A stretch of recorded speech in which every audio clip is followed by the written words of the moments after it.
So what happens when you do a Murph on Memorial Day and then about a week later you follow it up with a Spartan race?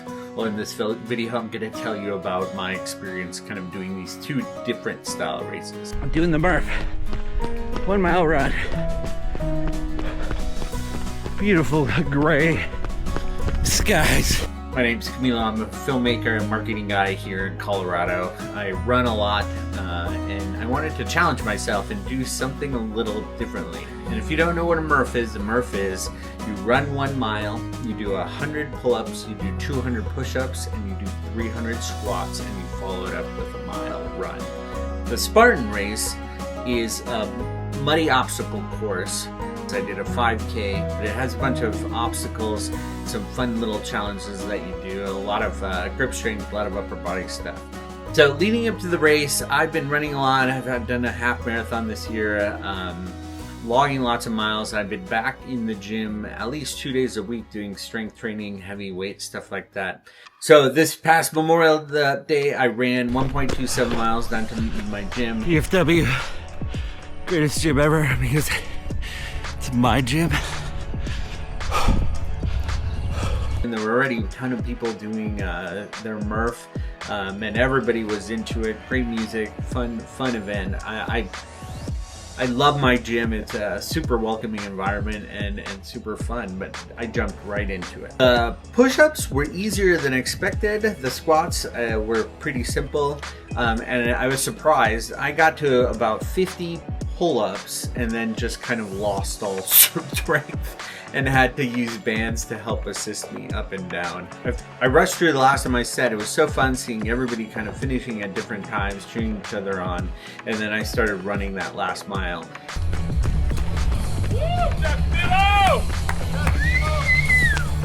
That boy! Murph done! I had jelly leg. It's like running a triathlon after you get off the bike. It's that like awkward movement. But I did my last mile, came back and celebrated. That week though, I was sore. Within 3 days, I felt my lats. I was in pretty rough shape. I still kept running and tried to kind of conserve strength.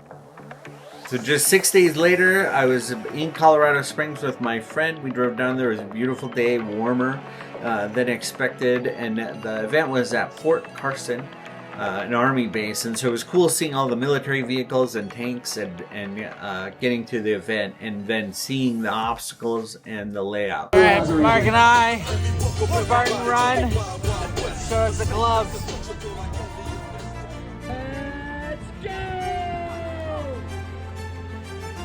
Remember, push yourself. Your penalty moves are in red courses. We started the run, started our heat, and the obstacles were legit. For the most part, it was pretty easy to get over and under, and then came the mud. It was just essentially a deep mud pit that you had to crawl in and under and out of, and that just left you completely soaked. Oh, it's the mud.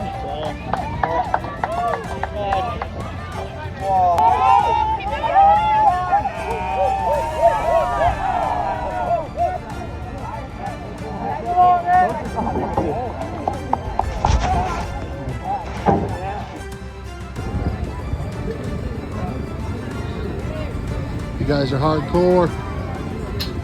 Something I'm taking away for next year is my gloves that I was wearing got just completely soaked, so they were useless. What I wasn't expecting is how your high heart rate affected your grip strength.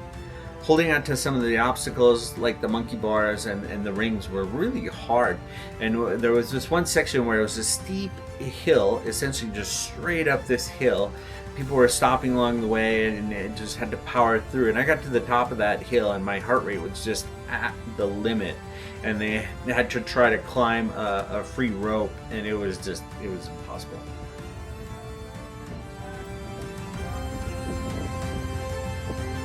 Nice job, Mark. You got it, Camilo. Ooh. Let that thing pull you up. There you go. I finished 23rd out of 74 in my age group, so for a 51-year-old man, that felt pretty good. Hey Mark, we did it! Sprint done! Done. We rocked it. No cactuses or deaths. It was muddy. Muddy, look at the mud. So here's my biggest lessons. Train for grip strength under fatigue when your heart rate's high. Maybe next time I'll spread out the Murph a little further. That was pretty intense upper body, and trying to do all these obstacles and climbing obstacles a week later was probably not the best choice.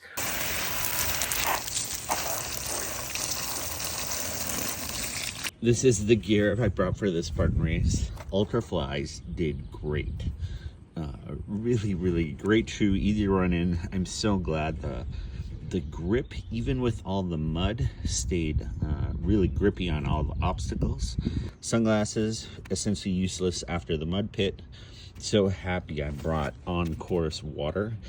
And the big thing is that there were 4 aid stations, which were great, but there were lines at each one of them. You had to essentially pour your own water. Gloves, I'm happy I brought them, especially for the crawl underneath the barbed wire. Figured out a way to keep these dry. And a hat. It was sunny in Colorado Springs. Definitely happy I brought that. Fun race. I like doing something that gives me the little variety, and I'm looking forward to triathlon season coming up. I want to hear from you. What kind of challenging races do you like to do? What is on your bucket list this summer? So look forward to seeing many more of my challenges, and of course, thanks for watching.